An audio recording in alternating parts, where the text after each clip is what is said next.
Bien, entonces vamos con la segunda parte del capítulo 9, en donde vamos a ver lo que corresponde a la nomenclatura de los éteres, también las reacciones de éteres y las nomenclaturas de aminas, también un poco de tioles, muy poquito, pero lo vamos a ver.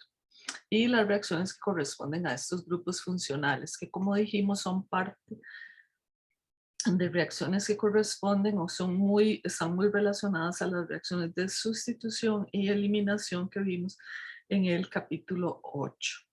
Entonces, para nombrar los éteres hay varias formas. Una de las formas es casi como un anglicismo, que es cómo utilizar la nomenclatura que usan en el idioma inglés. Por ejemplo, este éter de acá que estamos viendo, ¿verdad? Este éter de acá. Isopropil metil éter. Esto básicamente es como una traducción literal del inglés. En español deberíamos decir éter isopropil metílico, ¿de acuerdo? Entonces voy a quitar esto y voy a poner aquí la palabra éter isopropil metílico, ¿ok? Esta debería ser básicamente la nomenclatura en español, ¿verdad? Que, o sea, digamos formalmente al español. Entonces, el asunto es que no, en varios libros y en diferentes lugares, pues se usa hacerlo de esta forma. Entonces, también lo voy a dejar así para que no causar, digamos, alguna confusión. Entonces, efectivamente podemos decir isopropil metiléter está permitido, éter isopropil metílico. Ya vamos a ver después la otra forma. Lo mismo sucede con este, etil, metil, éter. Y vean que en este tipo de nomenclatura es como si esta parte, este es el etil, ¿verdad? Luego, si vemos esta otra parte, este es no sé qué, este es el metil, ¿de acuerdo? Entonces es como si fuera dos sustituyentes de lo que llamamos éter, que es al oxígeno. Etil, metil, éter, en este caso. Isopropil, metil, éter. Y lo mismo en español, ¿verdad? Éter isopropil metílico. El que va, como ustedes pueden ver, esto se acomoda por orden alfabético, ¿verdad? Estas dos nombres. Recuerden que el ISO sí lleva o sea, sí es considerado dentro de el orden alfabético, ¿verdad? Entonces, en este caso, el nombre para este compuesto en español sería éter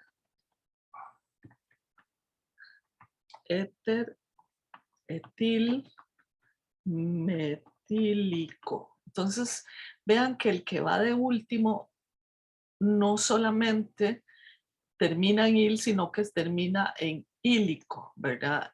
En ílico o, ¿verdad? Metil, sino que se le agrega también la palabra ico, la sílaba ico. Entonces, para que ustedes lo tomen en consideración. Esta es una forma de llamarlos. La forma UPAC, ¿verdad? Es esta que tenemos aquí. Buscamos la cadena más larga, que en este caso, como pueden ver, es esta que tiene 1, 2, 3, 4. Y resulta que la cadena más pequeña junto con el oxígeno va a ser el sustituyente de la cadena larga. Ese sustituyente va a tener la terminación oxi de oxígeno y la primera parte va a corresponder al número de carbonos que tenga esta cadena. Como es solo uno, ¿verdad? Por eso se llama metoxi, ¿ok? Entonces, veamos en este caso, ¿por qué 2? Porque en el carbono 2 de la cadena de 4, que es la más larga, que es un butano, está el metoxi. Entonces, 2-metoxibutano. Vean que en este caso, aquí, esta es la parte que va a ser el sustituyente, por lo tanto es un etoxi. Se empieza a contar, la cadena más larga va a ser toda esta, 1, 2, 3, o 1, 2, 3, ¿verdad? Entonces es 1-etoxi, 2-metilpropano, ¿ok? Entonces, esta manera también es una de las formas, o es la forma de UPAC, ¿verdad? Pero las tres están permitidas. Vamos a ir haciendo después más ejemplos de éteres conforme vayamos viendo ejemplos en las clases. Vamos a ver entonces la reacción de sustitución nucleofílica en éteres. ¿Cuál reacción de sustitución nucleofílica? Bueno, podemos tener reacciones de sustitución nucleofílica 2 o sustitución nucleofílica 1, como vimos en el capítulo 8, ¿verdad? Entonces, para que sepan qué son ese tipo de reacciones de sustitución. Lo primero que vamos a hacer, y vean que aquí se compara un alcohol con un éter, ¿lo ven? El alcohol tiene esta estructura, un OH y por supuesto una cadena. Recuerden que podemos tener una cadena de carbonos, ¿verdad? Incluso que puede ser aromáticos o lo que sea. Recuerden que podemos tener alcoholes primarios, terciarios y secundarios, ¿verdad? O primarios, secundarios y terciarios. Los éteres también podrían ser éteres de alguna forma primarios, secundarios o terciarios. Veamos los anteriores. Por ejemplo, esta está en un carbono secundario, mientras que este va a estar en un carbono primario. Aquí está un carbono secundario, aquí está un carbono primario, pero también podríamos tener éteres de tipo terciario, ¿verdad? Por ejemplo, si yo tengo un éter como este, o este aquí está pegado a un carbono terciario, ¿verdad? De la cadena. Entonces a eso me refiero cuando recordar que ya ustedes conocen que son carbonos terciarios, secundarios y primarios. Muy bien. Entonces, vamos a tener, voy a borrar este. Entonces, una de las cosas que hacíamos en las reacciones de alcoholes, ¿se acuerdan? Para poder eliminar el OH y poderlo sustituir por otra cosa en una reacción de tipo CN1-CN2 era activar el OH. Bueno, pues aquí el éter, vean que la única diferencia entre un alcohol y un éter es que el alcohol tiene una cadena de un lado, el oxígeno está enlazado a un hidrógeno. En un éter está la cadena, el oxígeno y una otra cadena a otro lado. Entonces, de la misma forma, este oxígeno vamos a tener que activarlo. Este grupo, o puede ser este grupo, dependiendo, ya vamos a ver por qué puede ser este R o este R. O sea, que podemos estar hablando de que podría ser más bien esto lo que queremos eliminar en lugar de esta, no sé por qué no se quiere correr, esta cadena, ¿verdad? En lugar de hacerlo, en lugar de querer eliminar esa otra parte, ¿de acuerdo? A eso me refiero. Entonces, la activación del éter por protonación. Entonces, como los oxígenos, tanto en el alcohol como en el éter, tienen pares de electrones desapareados, pueden protonarse con un hidrógeno ácido, como lo hicimos con los alcoholes. Entonces, vean que en este caso tenemos HI, ¿verdad? Recordemos que el HI es un hidrógeno enlazado a un yodo, ¿verdad? Y tenemos este oxígeno que viene para acá y esto es lo que estaría sucediendo. para que formemos, en este momento sale la base conjugada del halógeno y se protona el oxígeno. ¿Cómo se llama? Se usa calor y vean que en este caso la misma base conjugada del halógeno es el que va a hacer una sustitución sobre este carbono y expulsa a todo este grupo. Entonces me queda esta cadena enlazada al halógeno y se me desprendió un alcohol. ¿Por qué un alcohol? Porque al protonarse este oxígeno y salir con los electrones, este oxígeno recupera el par de electrones y además sale como OH pegado a esta otra cadena. Vean que en este caso se está usando una cadena y otra cadena diferente para esto. Ya vamos a ver cuáles van a ser las condiciones para que se desprenda esta parte y no esta parte, porque ustedes podrían decir, bueno, pero ¿cómo se llama? La base conjugada del yodo también podría atacar a este carbono y separarse para acá. Sí, efectivamente, pero vamos a ver que va a haber, eso va a depender del tipo de cadena que tengamos aquí, ¿ok? Entonces eso lo vamos a ver en los diferentes casos. Entonces, resumen de esta primera parte. ¿Qué es lo que queremos?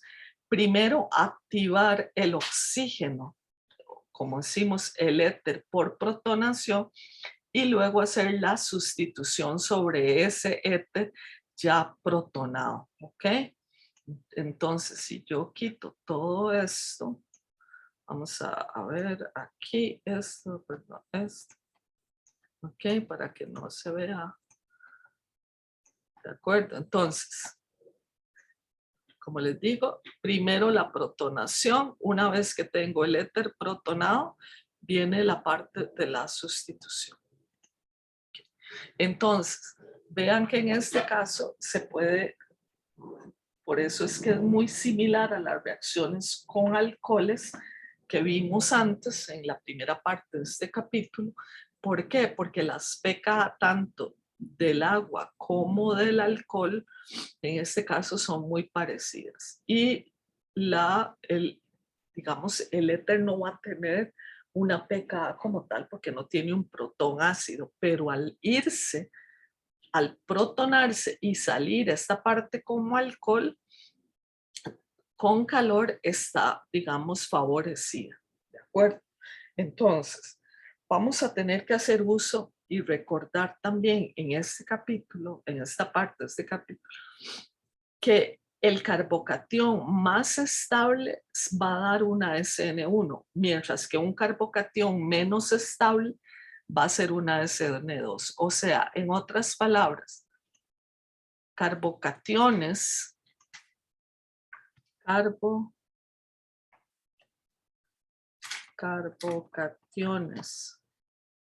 terciarios y secundarios van a dar una SN2.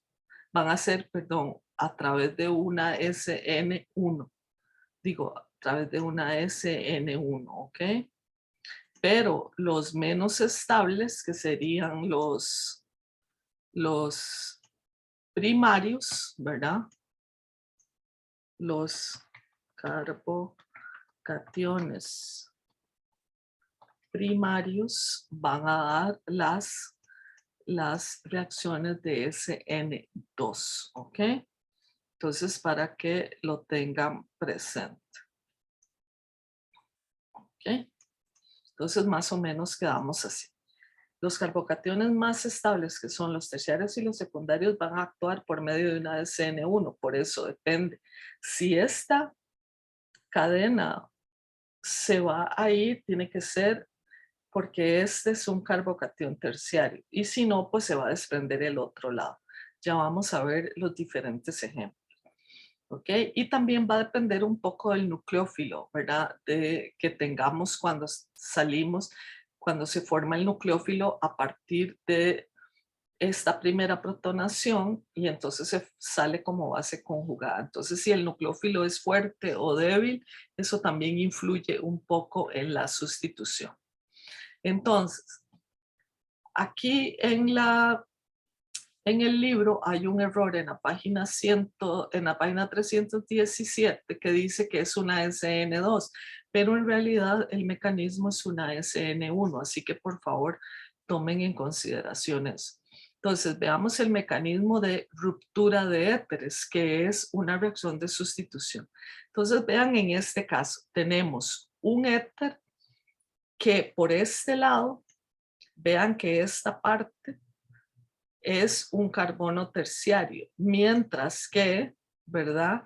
Mientras que por este lado es un carbono, sería un carbono primario. ¿Lo ven? Entonces, vamos a ver cómo sucede esta reacción. Esta reacción procede por un mecanismo SN1. Veamos. Primero se va a protonar este oxígeno. Se rompe el enlace, al protonarse el oxígeno, este oxígeno pierde uno de los pares de electrones, adquiere una carga positiva y vea que el alcohol sale y deja un carbocatión que en este caso es de tipo terciario. ¿Lo ven? Todo este carbocatión que se queda acá, toda esta parte va a transformarse en el carbocatión de tipo terciario y deja un carbocatión terciario.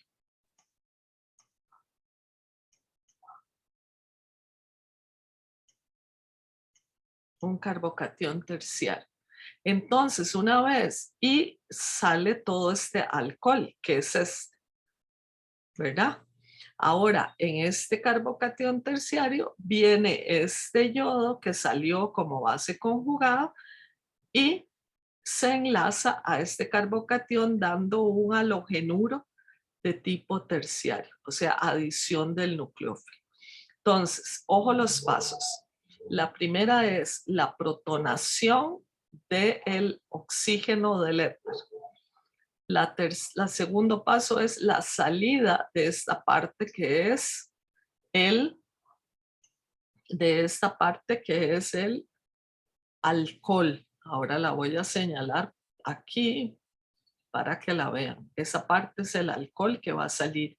Una vez que este alcohol sale, como este, ¿verdad? Que es este mismo, ya protonado, se formó este carbocatión terciario. Y una vez que se formó este carbocatión terciario, la base conjugada que se formó de la ruptura del HI viene hacia el ataque y tenemos un halogenuro de alquilo y un alcohol como productos de esta reacción.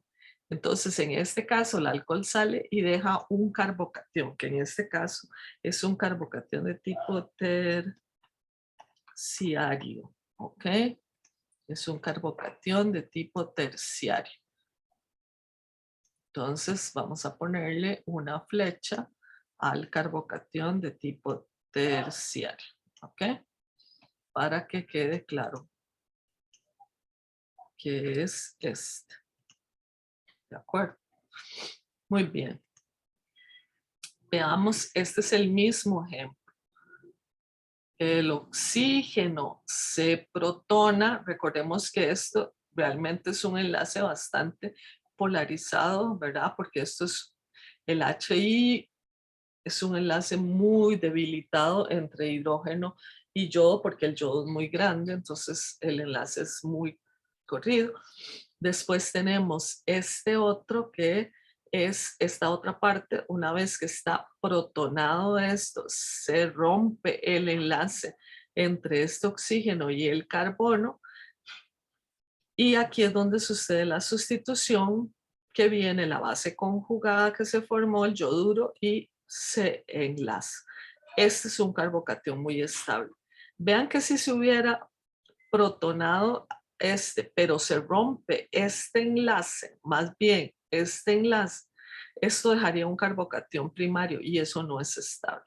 Ahí es donde les decía yo que depende de esta parte o depende esta parte. ¿Ok? Muy bien. Ahora sí, en este sí es el mecanismo, la SN2, pero son los mismos pasos. Nada más que ahora no se va a formar un carbocatión. Entonces vean que en este caso, primero, vean que este éter es primario por este lado y primario por este lado. Este sería el éter, el metoxipropano, ¿verdad? Metoxipropano. O el éter OMOPQ.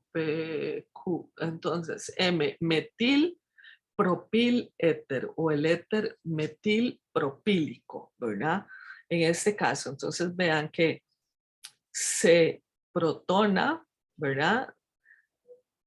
Se rompe el enlace HI, se protona y vean que en este caso no hay una salida del oxígeno con la parte, con la cadena, ya sea esta cadena o esta cadena, sino que inmediatamente la base conjugada va a atacar al carbono menos impedido estéricamente. ¿Lo ven? Esta cadena es primaria y este también es un metilo que es primario, pero aquí hay menos impedimento que aquí, que tendría que meterse a este.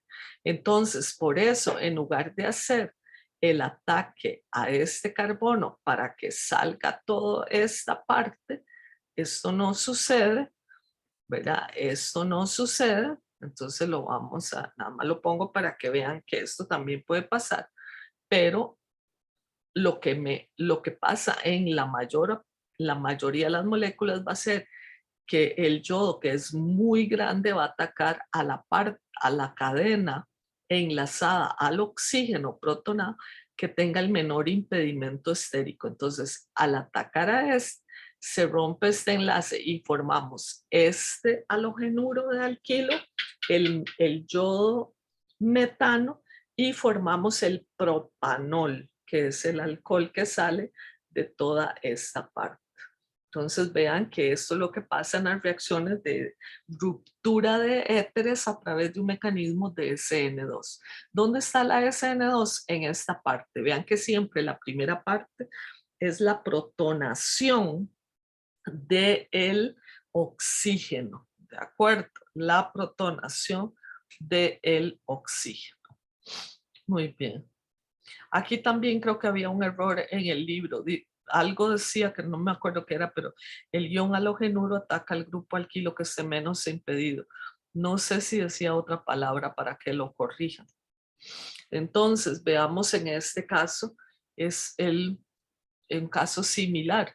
Veamos que tenemos el etil metil éter o el éter etil metílico o el metoxietano, ¿verdad? Lo protonamos y el yodo hace un ataque a la parte menos impedida para formar el yodo metano y el etanol, ¿de acuerdo? Entonces vean que es una reacción muy fácil de entender. Muy bien. Vamos a practicar más después en la clase sincrónica. Tenemos los éteres que también son cíclicos, ¿verdad?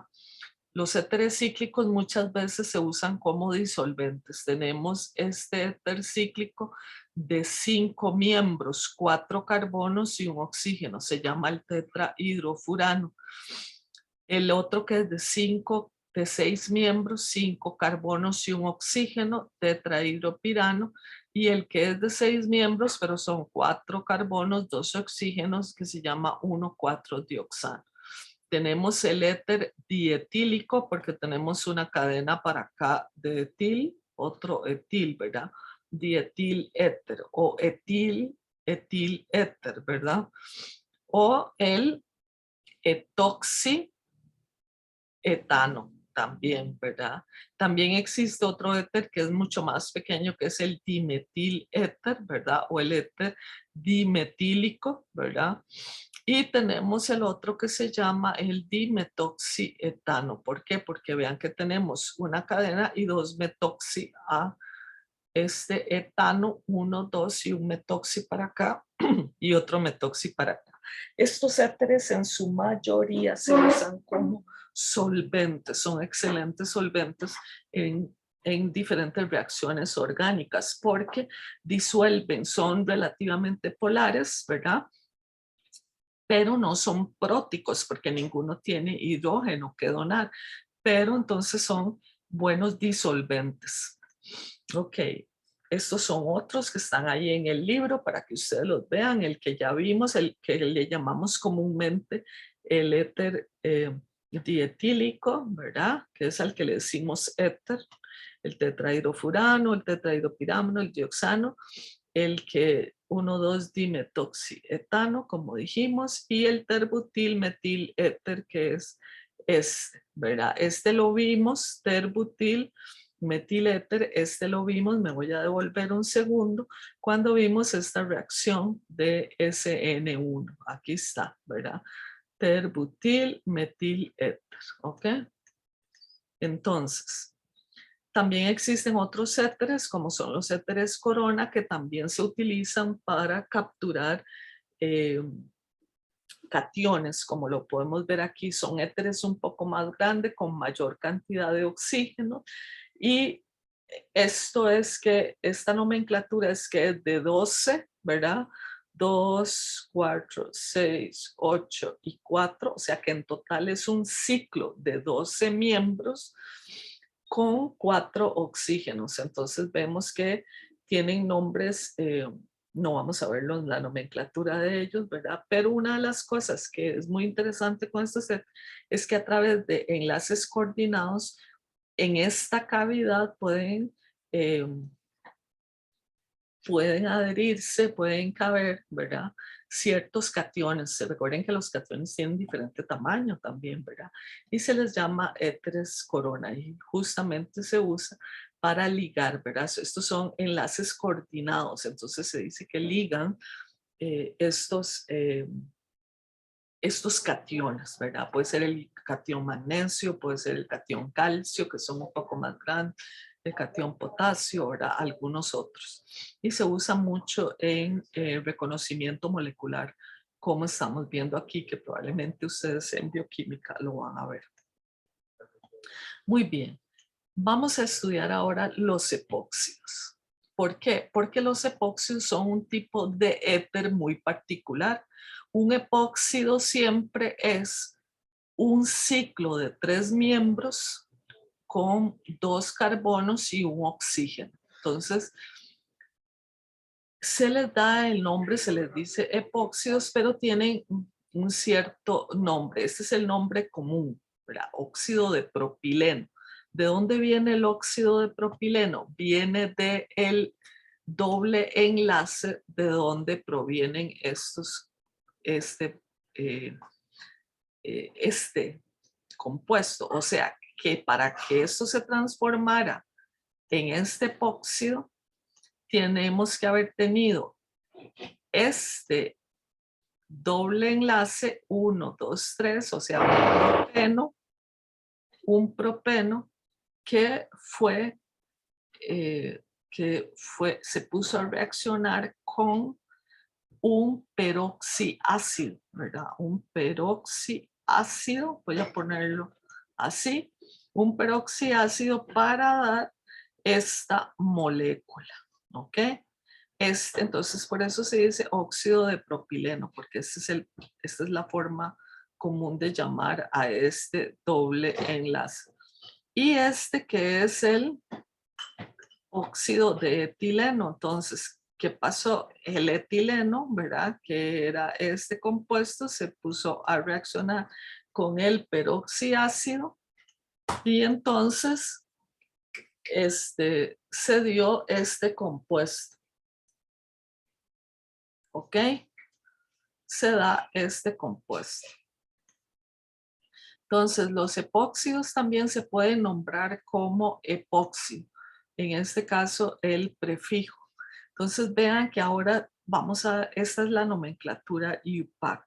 Entonces, cuando tenemos esta cadena, localizamos la cadena más larga. 1, 2, 3, ¿verdad? O 1, 2 también puede ser 3 para acá. 1, 2, 3, 4. Esta es la cadena más larga. Entonces, el epóxido se encuentra entre el carbono 1 y 2, porque en este caso vamos a tener la prioridad sobre los carbonos que forman parte de este ciclo de 3 miembros, ¿verdad? Entonces, vean que se dice 1, 2, epoxi, así, 1, 2, epoxi, 2-metilpropano. O sea, a todo esto le llamamos epoxi, pero la cadena sigue siendo de 3, por lo tanto un propano. Aquí hay un grupo metilo como sustituyente en el carbono 2. En este caso, 1, 2, epoxibutano. ¿Por qué? Porque la cadena es de 4, es un butano, y el ciclo de 3 miembros o el epóxido se encuentra entre el carbono 1, 2. Si nosotros tuviéramos el epoxi en este caso 1, 2, 3 y 4, este se llamaría 2,3 epoxibutano. ¿Ok? Epoxibutano. ¿De acuerdo? Entonces vean que esta nomenclatura es la nomenclatura IUPAC. Como les decía, para formar un epóxido siempre tenemos un alqueno, un peroxiácido. Vean que tenemos 2 oxígenos acá, no es un ácido carboxílico, es un peroxiácido. Se forma, no vamos a ver la reacción, se forma el epóxido en los carbonos del doble enlace con el oxígeno, o sea, se forman 2 nuevos enlaces y como subproducto obtenemos el ácido carboxílico, ¿de acuerdo? Entonces esa es una forma de formar epóxidos. ¿Qué tienen de particular los epóxidos? Que son compuestos que se pueden abrir fácilmente. Estos enlaces entre el carbono y el oxígeno, como es un ciclo de 3 miembros, es un ciclo con mucha tensión angular. Entonces nosotros podemos tener un nucleófilo que ataca a este carbono y se abre por este lado, o todo lo contrario, un nucleófilo ataca por este lado y se abre para allá. Entonces con esto establecemos nuevos enlaces y tenemos nuevas funcionalidades en esos compuestos, ¿ok? Vamos a ver varios ejemplos, pero primero la nomenclatura. Entonces, este es el etileno, por lo tanto es el óxido de etileno. Propileno, óxido de propileno, como dijimos, son los nombres comunes. Este es el 1,2-epoxibutano, 1, 2, 3 y 4. También se usa la otra nomenclatura que es etiloxirano, o sea, todo esto es el oxirano y se dice, o sea, esto es el oxirano más bien, ¿verdad? Esta parte es el oxirano donde está el epóxido y esta es una cadena como si fuera un sustituyente. 2-etiloxirano. Vean que en este caso sería, toda esta parte sería el oxirano y esto es un metil, por eso es 2, 3, porque es, ¿verdad? Perdón, la cadena sería 1, 2, 3, 4, ¿verdad? 1, 2, 3, 4. Entonces, los metilos están en el carbono 2 y en el carbono 3. 1,3 dimetiloxirano o el 2,3 epoxibutano. Y en este caso, 1, 2, 3 o en lugar del 3 aquí, el 3 acá. Cualquiera de estas dos. 1, 2, 3. Entonces, 1, 2 epoxi 2 metilpropano, que ya lo habíamos visto, o el 2,2 dimetiloxirano, que sería todo esto. ¿De acuerdo? Entonces vean que este sería el metiloxirano, ¿verdad? Este sería el oxirano, nada más, porque no tiene, para allá no tiene nada.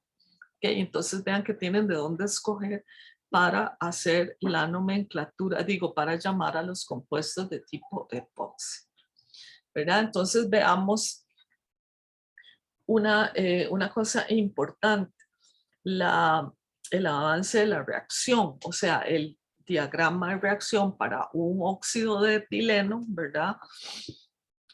O para un éter de tipo abierto, ¿verdad? Para un éter de cadena abierta. Este es un éter cíclico, este es un éter de cadena abierta, pero además de ser un éter cíclico, es un epóxido, que es una cosa que es importante que distingamos, ¿verdad? Entonces, mire que se requiere mayor energía de activación el ataque al dietiléter, que es el de la curva azul. O sea que si yo tengo el óxido de etileno, vean que estos son los reactivos, aquí empiezan los reactivos, la energía de activación es esta versus esta que es la otra. Entonces quiere decir, ¿qué quiere decir esta curva? Que estos compuestos son mucho más reactivos que los éteres de cadena abierta, o sea, reaccionan más rápidamente, necesitan menos energía para reaccionar. Como se los dije antes, ¿por qué es que necesitan menos energía para reaccionar? Porque el ciclo de tres miembros es un ciclo muy pequeño, con mucha tensión angular. Entonces, cuando un nucleófilo puede atacar a este carbono, se va a abrir rápidamente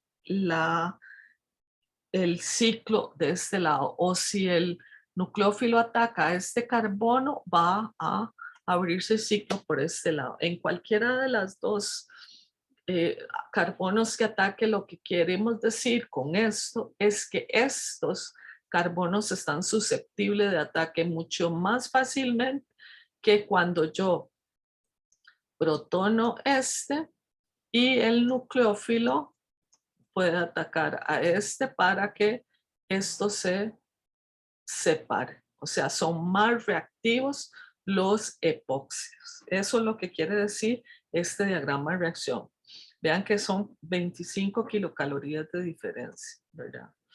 Entonces, vamos a ver que la apertura, como se llama, apertura de epóxido o el mecanismo de sustitución en un epóxido se puede dar tanto en medio ácido, cuando llamo medio ácido es agua, con un catalítico ácido que puede ser HCl o HBr, como en este caso, ¿verdad? O incluso podría ser ácido sulfúrico, ¿verdad? Ácido sulfúrico, como ya hemos visto. Agua con algún catalítico ácido. Siempre vamos a tener agua en el medio. Aquí vamos a utilizar el medio ácido también como este, pero vamos a ver que con agua también se puede usar. Entonces vamos a ver esta primera reacción.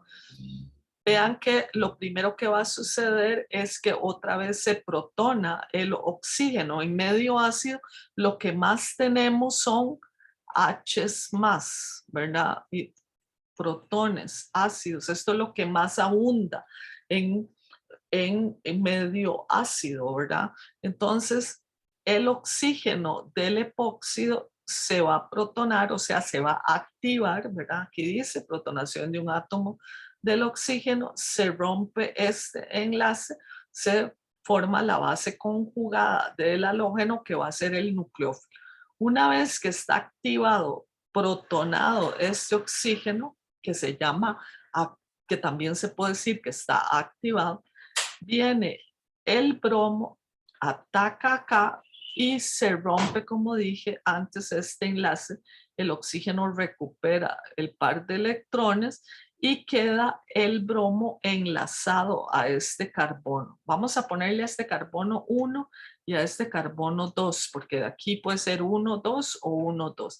Entonces digamos que el bromo atacó el carbono 1, 1, 2. Entonces vean que el bromo quedó atado en el carbono 1 y el oxígeno, el OH, quedó atado en el carbono 2, porque al abrirse pero estar atado por aquí, el oxígeno, el OH, queda atado en el carbono 2. ¿Ok? Muy bien, esa es la apertura en medio ácido. Veamos por partes y bien detallado. Tenemos el epóxido, se va a protonar. Esta es la primera parte. Vean que ahora me devolví porque quiero hacer una anotación. Este epóxido es simétrico, ¿lo ven? CH2, CH2, o no hay diferencia. Si yo veo la molécula, la parto aquí, esta parte es igual que esta, ¿de acuerdo? Entonces, para que lo tomen en consideración para que veamos lo que sigue. En cambio, si vemos este epóxido, vemos que aquí es el carbono 1, de hecho lo voy a hacer, el carbono 1, el carbono 2 y el carbono 3. Este sería el 1,2 epoxipropano. ¿Lo ven? Este sería el nombre IUPAC de este compuesto. Entonces, ojo, en este caso, la primera parte es la protonación, como siempre hemos dicho. Entonces, una vez que está protonado, esta es la pregunta: ¿a dónde va a atacar el nucleófilo? ¿A este carbono o a este carbono? O sea, ¿al carbono 1 o al carbono 2? Porque al carbono 3 no lo va a atacar. Entonces, ¿dónde va a atacar? ¿Al carbono 1 o al carbono 2? Entonces, veamos qué pasa. El rompimiento del enlace CO, o sea, carbono-oxígeno, el oxígeno mantiene los electrones del enlace, se crea una carga positiva en el carbono. ¿Qué está diciendo todo esto? Esto que estoy poniendo aquí. Cuando nosotros tenemos este oxígeno cargado positivamente porque se protonó y perdió un par de electrones, por lo tanto, tiene una carga positiva por el momento, vean que entonces el oxígeno está queriendo romper este enlace muy fácilmente, o este enlace para recuperar el par de electrones. Este carbono está positivo, también que es secundario. Este carbono que está aquí también es positivo, pero sería un carbocatión. Si se rompe aquí sería un carbocatión secundario, mientras que si se rompe este sería un carbocatión primario. Por eso se dice cuasi carbocationes, porque la carga no es una carga formal, es una carga parcial. Entonces, ¿cuál es el carbocatión más estable? El secundario que el primario, ¿verdad? Entonces, ¿qué es lo que va a pasar?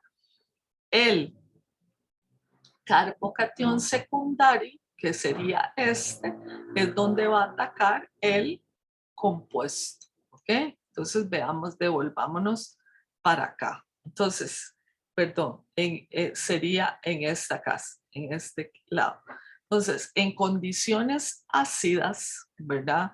Cuando los epóxidos no son simétricos y están en condiciones ácidas, ¿verdad? Que aquí lo que llaman condiciones ácidas va a ser agua en medio ácido, HCl, que era lo que les decía, ¿verdad? Esto va a reaccionar para darme H3 o más, o que se puede poner como H más, nada más, como está aquí señalado, ¿ok? Entonces asumamos que obviamente esto es. Entonces, lo que primero va a pasar es que se va a protonar. Entonces, ¿dónde va a atacar el nucleófilo? ¿Qué es lo que estamos haciendo aquí? Va a atacar al carbono secundario, ¿verdad? En este caso se puso que era el H3O, ¿verdad? Que hay un alcohol que ataca, pero nosotros podemos perfectamente decir que para este podemos atacar con agua, que sería atacar aquí, y, perdón, y se rompe este enlace. O sea, en otras palabras, Lo hice del otro lado, que era más complicado, ¿verdad? Entonces, vamos a atacar con agua, que es una reacción que se da, ¿verdad? Y ataca aquí y se rompe este enlace. Entonces, ¿qué vamos a obtener? Vamos a obtener el siguiente compuesto.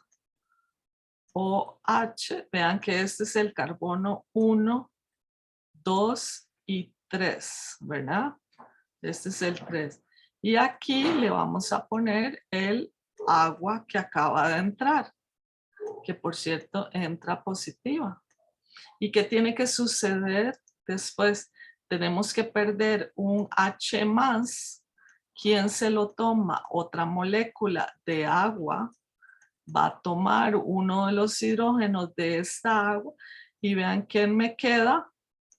Un OH en el carbono 1, en el carbono 2, carbono 3 y en el carbono 3, 2 también me queda un OH de esta reacción. ¿Lo ven? Sí, asumo que esto es simplemente medio ácido, o sea, agua en medio ácido. Y este HCl está como catalítico, o sea que esto es agua con HCl. ¿Ok? También podría ser que en lugar de que sea el agua, si hay muchísimo HCl, sea el Cl el que queda aquí, pero esta reacción la voy a hacer específicamente con agua, ¿verdad? ¿Ok? Vamos a hacer otros ejemplos después con diferentes compuestos. Vean en este caso, ¿qué pasó aquí? Con un carbocatión secundario, ese mismo epóxido, ¿verdad? Tenemos un epóxido aquí, carbono 1, 2, 3, ¿verdad? Y ojo,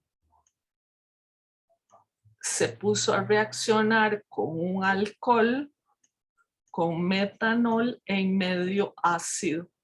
Este medio ácido implica agua con el catalítico HCl. Vean que cuando yo lo pongo el HCl como catalítico, la molécula que va a reaccionar va a ser más el alcohol y el agua que el Cl, ¿verdad? Cuando hacemos esto. Porque este está en este momento como catalítico. Entonces, si esto es lo que sucede, vean, voy a tener este producto al final. Voy a tener este compuesto, el OH, y aquí el O con un CH3, que sería un éter, oxígeno y éter. Entonces vean cómo sucede. Se protonó primero este con el medio ácido. Una vez que tenemos este, tenemos un carbocatión primario o un carbocatión secundario. El alcohol, que es el nucleófilo, ataca al carbono secundario, que es el más sustituido, se rompe y vean que me queda este OH, vean que este es el carbono 1, 2 y 3. Este es el carbono 1, 2 y 3. ¿Verdad? Este es el carbono 1, 2 y 3. Y entonces vean que mientras tanto el metanol está protonado. Luego viene la base. ¿Quién? Otra molécula de agua o otra molécula de alcohol, se roba este hidrógeno, se desprotona esta parte, por eso ponemos menos H más y nos deja el compuesto que ahora tiene un alcohol y un éter. ¿Cuál es el grupo funcional principal aquí? El alcohol. Este sería el nombre UPAC de este compuesto, sería 2-metoxi-1, no es necesario, pero propanol. Voy a ponerlo aquí para subirlo y Espérese para hacerlo más grande aquí. No está dejando. Aquí. Ok. Para que quede claro de que este es el nombre UPAC de este compuesto. Entonces, ¿cuál sería? El 2-metoxi 1-propanol, porque el OH es el grupo principal, el éter en este caso va a ser un sustituyente. ¿Ok? Entonces, repasemos. En medio ácido, un epóxido lo que primero va a pasar es que se va a protonar, se rompe el enlace con él para formar una base conjugada. Una vez que está protonado viene el nucleófilo, que en este caso puede ser, es un alcohol, pero puede ser el agua, depende de lo que tengamos, puede ser HCl, puede ser HBr. Entonces la base que esté por ahí, ¿verdad? En este caso va a ser el ácido conjugado, esta va a actuar como nucleófilo y va a venir para acá y se mueven los electrones, se rompe y vean que posteriormente la última parte va a ser la desprotonación, en este caso de este alcohol que entró, para darnos el 3-metoxi-2-butanol en este caso, ¿ok? La especie ácida más fuerte pierde un protón.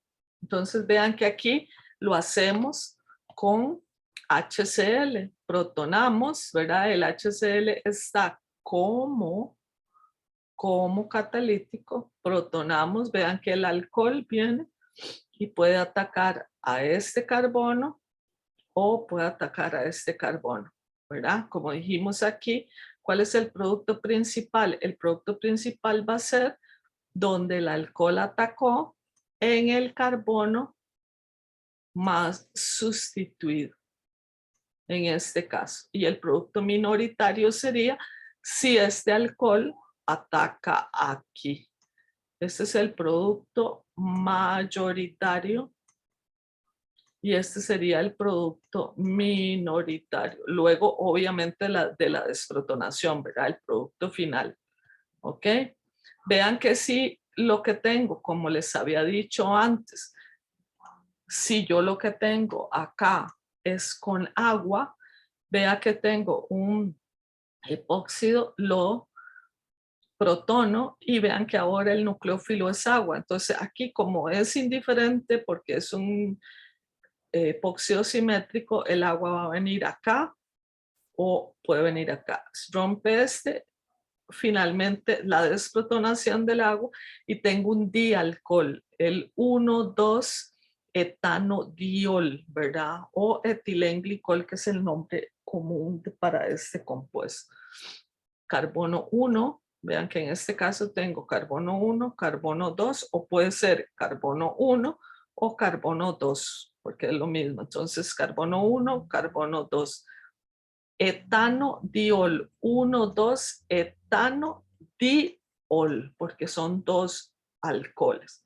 Y vean que aquí esto lo que ponemos menos H más, que es cuando otra molécula de agua toma el hidrógeno para desprotonar a esta que entró.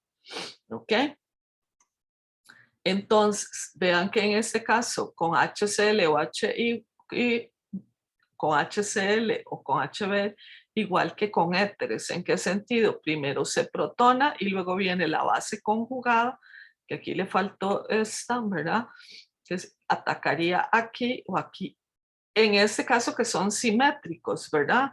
Pero cuando yo tengo una cadena más larga de un lado que de otro, pues este atacaría, depende, si esto es muy grande, atacaría a la parte menos sustituida, ¿verdad? Entonces hay que tener cuidado y ahí tenemos que valorar si ataca a la parte más sustituida o menos sustituida. En este caso, de nuevo, el compuesto es un alcohol, el grupo principal se llama 2-bromoetanol, 2-bromo, ¿verdad? Etanol.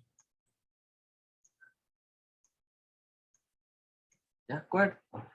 2-bromo, no es necesario 1 etanol porque solo hay 2 compuestos, pero podría ser también poner entre bromo y etanol, poner uno separado con guiones.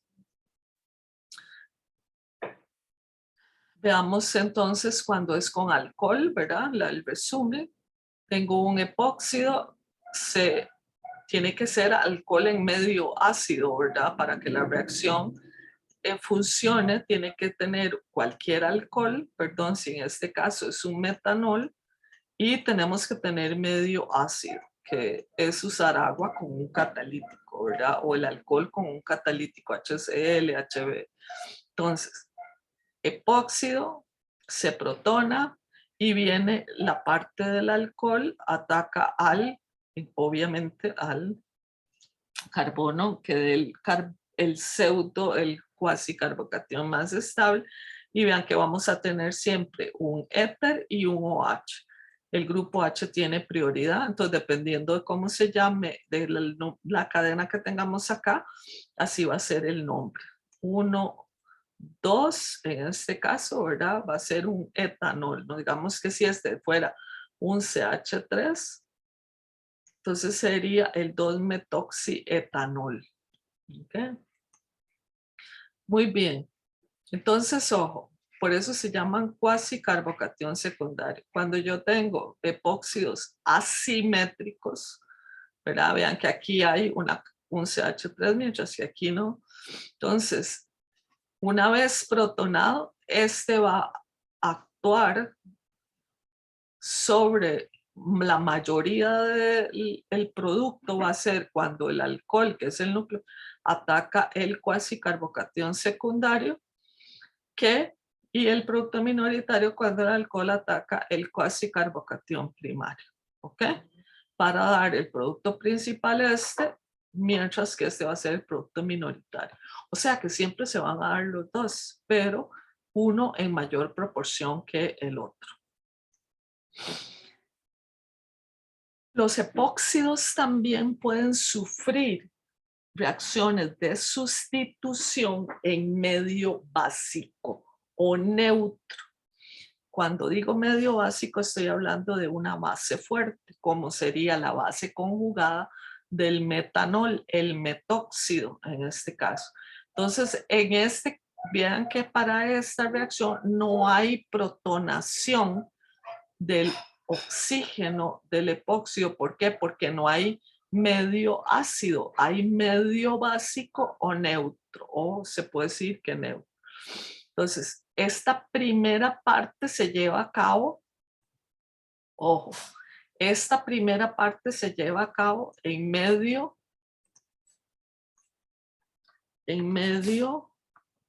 básico, ¿ok? Y luego se va a introducir como una segunda reacción un poco de HCl para protonar cualquier base conjugada que quede por ahí. Pero no es que, para que no confundan y digan, ¿cómo es que es medio básico si aquí vemos HCl o alcohol? No, es que la primera parte se hace aquí y posteriormente, una vez que ha reaccionado todo esto, se agrega un poquito de ácido para protonar este O menos que se formó acá. Entonces, ojo, cuando tenemos medio básico, esto es una base mucho más fuerte, un nucleófilo mucho más fuerte, entonces hace un ataque incluso a la parte menos impedida, porque es más un tipo SN2, ¿de acuerdo? Mientras que las que vimos aquí son más de tipo SN1, ¿ok? Porque eso forman cuasi carbocationes, mientras que aquí no se van a formar casi carbocationes. Entonces, ¿qué pasa? Esto ataca directamente y hace que se rompa este enlace y por lo tanto se forma este O menos que se lleva los pares de electrones. Entonces aquí, una vez que se forma todo esto, vean que la parte que entró queda aquí y para poder deshacernos de esta carga negativa tenemos que introducir un disolvente prótico o un poquito de agua con ácido para que termine protonado y obtenemos este producto. Este mismo producto lo podemos obtener como lo obtuvimos antes, pero por medio ácido. En cambio aquí es por medio básico. ¿Ok? Entonces, veamos esta. Base o en este caso NaOH. El NaOH lo que hace es quitarle al alcohol, ¿verdad? Este OH le va a quitar este hidrógeno al alcohol para dejar este base conjugada que es el alcóxido, o en este caso el metóxido, ¿verdad?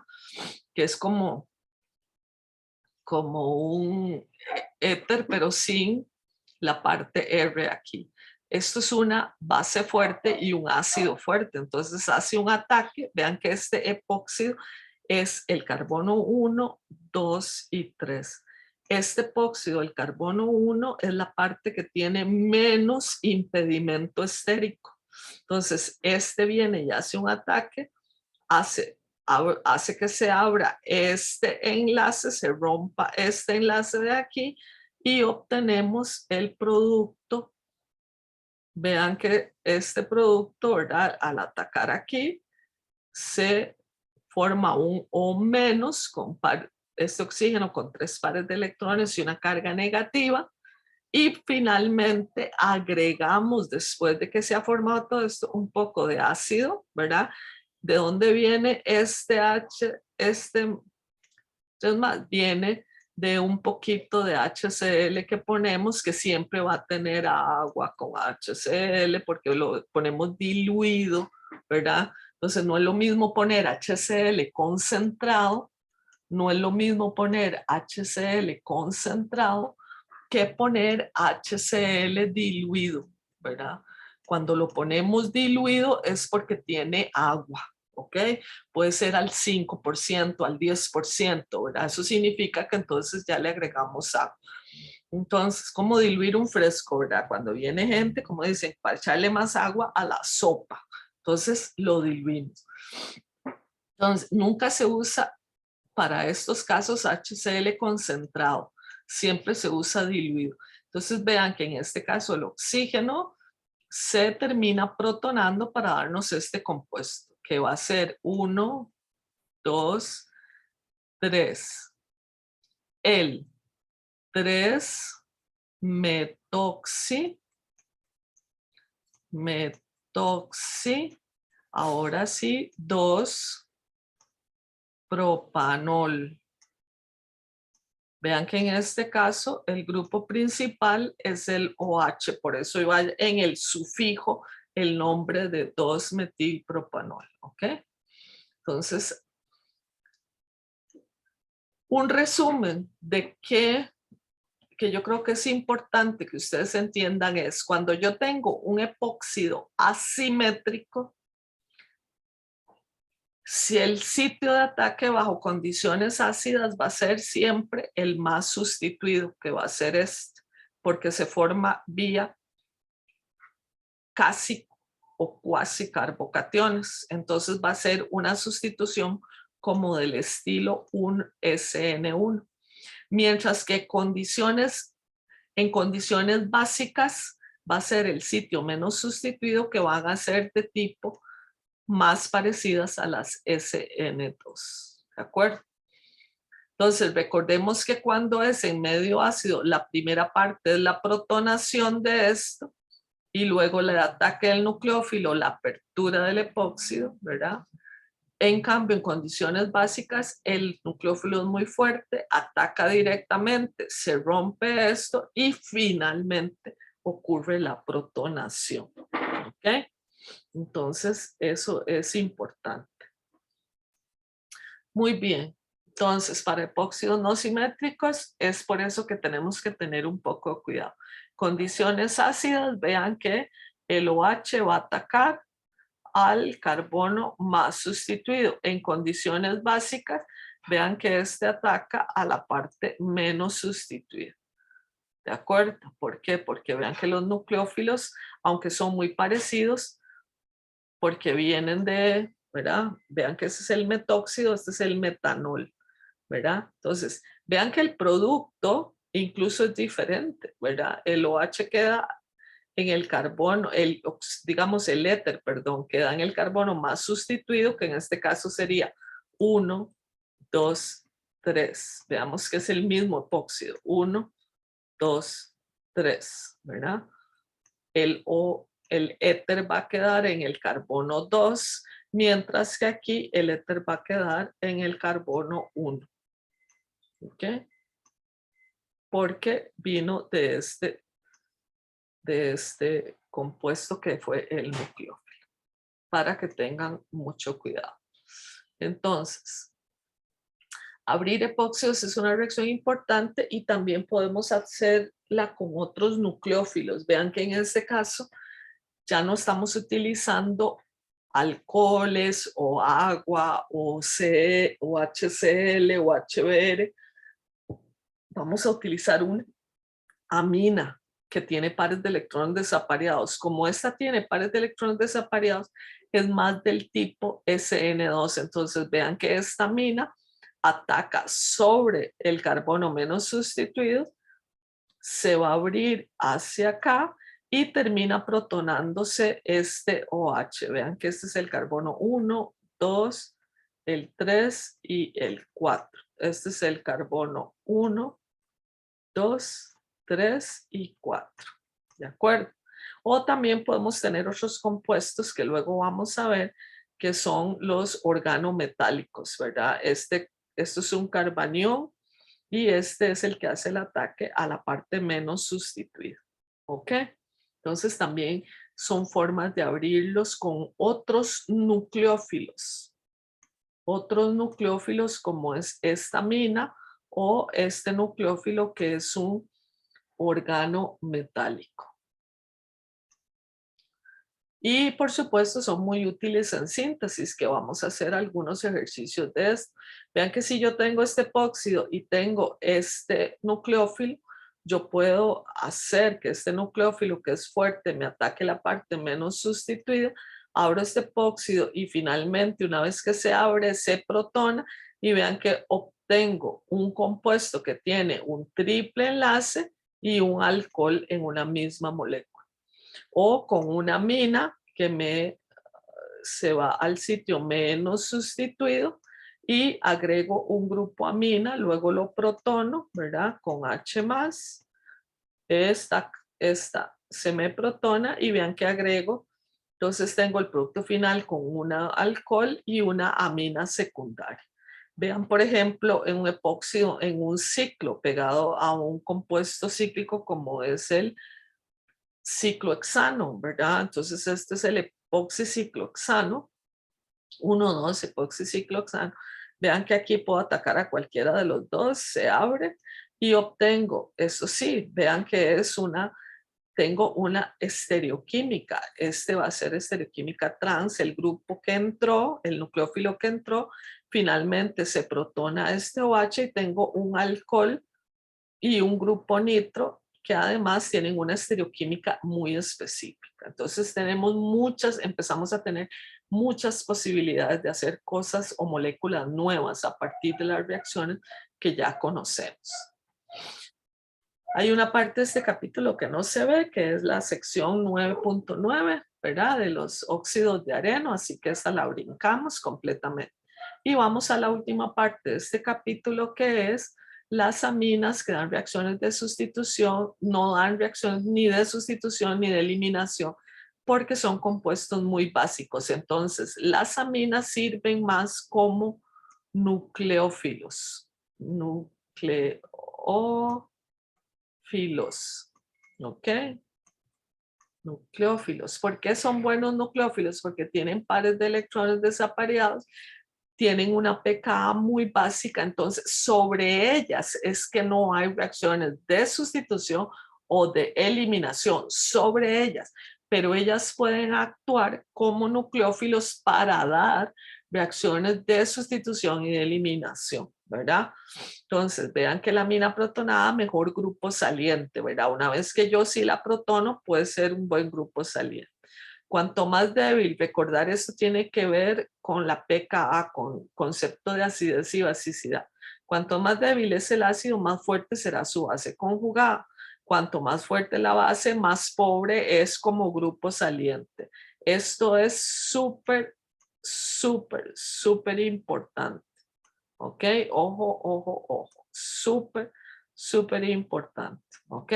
Entonces vean que cuando yo tengo este es un compuesto mucho más reactivo, luego sigue un alcohol, luego sigue un eth, mientras que la amina tiene por eso esta pK tan alta que más bien sirve como nucleófilo. Entonces ella sí actúa sobre otros sustratos, ¿ok? Pero ellas como ellas mismas no se dan reacciones de eliminación o de sustitución. Entonces veamos algunas cosas. Recordar que las aminas son las bases orgánicas por excelencia. Son excelentes nucleófilos. Una amina protonada, una amina primaria protonada tiene una pKa de 10, una amina secundaria protonada, bueno, casi de 11, aquí todavía más cercano a 11. Vean que las diferencias a veces son muy pequeñas. Una anilina protonada, que es una amina aromática, tiene una pKa muy, muy baja, ¿verdad? Es un buen ácido. Y en cambio, una amina como esta primaria, ¿verdad? Es una base muy fuerte. Entonces vean los pKa. Cuando la amina no está protonada, es una base fuerte. Y cuando están protonadas son ácidos conjugados bastante fuertes también, ¿ok? Entonces, aquí esto es del libro, ahí ustedes lo tienen, vean que esta mina primaria protonada, esta otra mina secundaria protonada, tienen valores muy, aquí hay un error en el libro, obviamente esto es, o es una coma nomás, ¿verdad? No punto coma. Esta es una amina terciaria protonada, vean que sube un poquito más el pH, una anilina protonada es bastante ácida. Esta otra anilina que además tiene este grupo que es inductor, ¿verdad? Es donador más bien, una base, vean que son muy parecidas, mientras que cuando no está protonada, la pKa es de alrededor de 40. Entonces, ¿qué va a pasar con las aminas? Son buenos nucleófilos. Entonces, esto era lo que les decía, no nos confundamos. Dice, las reacciones no dan reacciones de sustitución y eliminación sobre ellas, pero ellas pueden actuar como nucleófilos. Entonces, que quede eso muy, muy, muy claro para que después no me digan que es que yo dije otra cosa.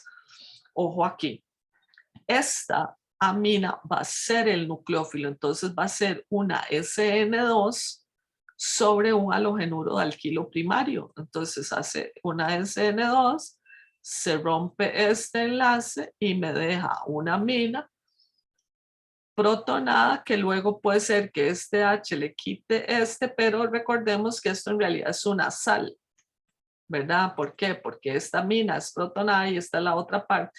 Si esto le quita esto, me va a quedar HBr, que con la amina me va a dar la sal. Entonces al final este no le quita esto, sino que se forma la sal de la amina, ¿verdad? Entonces, por eso lo dejamos hasta ahí.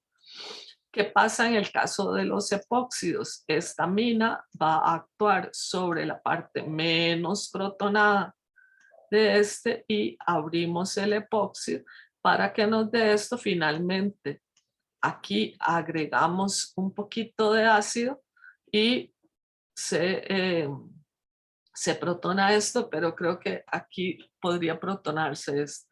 Entonces puede ser que más bien lo que esté pasando aquí, tal como lo pone Paula, ahí es que este OH de alguna forma intramolecularmente le va a quitar un hidrógeno para quedar este protonado y esta parte desprotonada, ¿verdad? Para que entendamos bien qué es lo que sucede.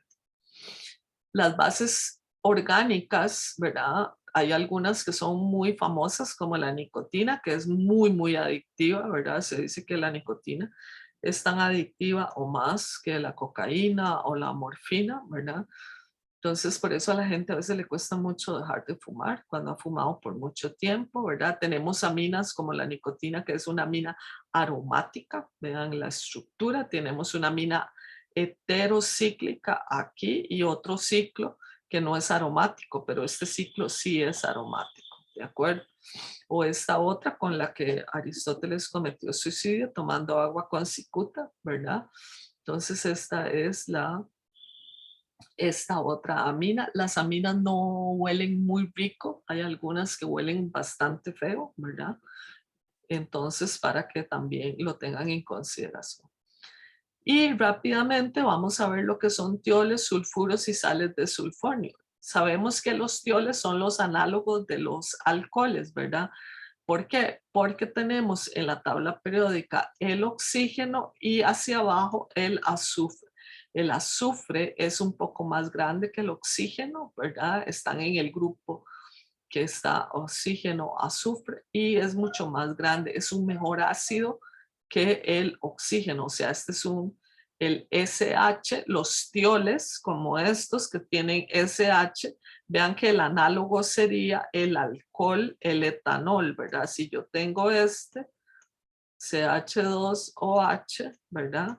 Este sería el análogo del etanotiol. Vean que le agrego ti de el azufre, ¿verdad? Vean que se usa tioles, sulfuros son los análogos de los éteres y sales de sulfonio serían los análogos de son ciertas sales que tienen cierta particularidad, que obviamente son con compuestos con azufre. Entonces, vean que que es el propano, 1, 2, 3, propanotiol. Este es el mercaptoetanol porque tengo OH y SH. Cuando el SH está en presencia de OH, este es el sustituyente y por eso se llama mercapto. ¿De acuerdo? Y este es el etanol, que es el grupo principal. En este caso, el etanol es el grupo principal. Y vean que aquí la nomenclatura es igual. Buscamos la cadena más larga. 1, 2, 3, 4, 3 metil, 1 butanotiol. ¿Ok?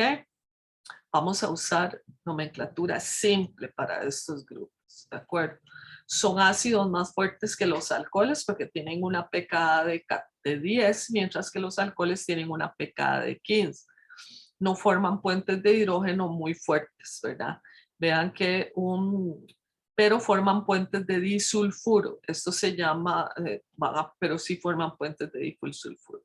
También dos moléculas de etiol pueden formar un tipo de compuesto que con el ion mercurio, que es este tipo de compuesto que es muy común en algunos de los sistemas biológicos y lo vamos a ver después en algún momento cuando veamos proteínas, ¿verdad?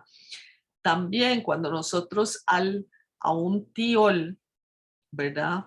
Al que es el SH, le quitamos este hidrógeno ácido con NaOH, ¿verdad? NaOH, le quitamos, recordemos que le quitamos este hidrógeno ácido, formamos esta sal de sodio, ¿verdad? Obviamente aquí estaría la contraparte de sodio. Es un excelente nucleófilo para hacer una SN2. Es un nucleófilo fuerte, pero no es básico. Entonces hace una SN2 sobre un halogenuro de alquilo utilizando disolvente, en este caso metanol.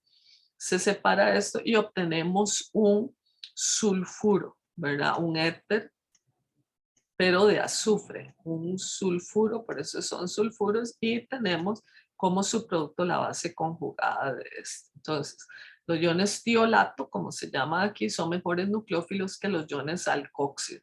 Y además, los alcóxidos son los análogos, pero de alcohol, ¿verdad? Donde la base conjugada es el oxígeno con 3 pares de electrones desapareados, ¿verdad? Con 3 pares de electrones desapareados que tiene y que se les llama alcóxido. ¿Ok? Entonces vean que en este caso tenemos ¿verdad? Y es un mejor nucleófilo, además de que no es básico, entonces no haría reacciones de eliminación, sino solamente de sustitución. Entonces vean que si nosotros también tenemos un sulfuro de dimetilo, como es un tioéter, ¿verdad? También podemos hacer esta reacción tipo SN2 sobre un halogenuro primario para formar un yoduro de trimetil sulfonio, que es una sal de sulfonio, que era lo que les decía, sales que son de tipo sulfonio y que entonces está la parte positiva y está la parte negativa. Por eso es una sal, ¿de acuerdo?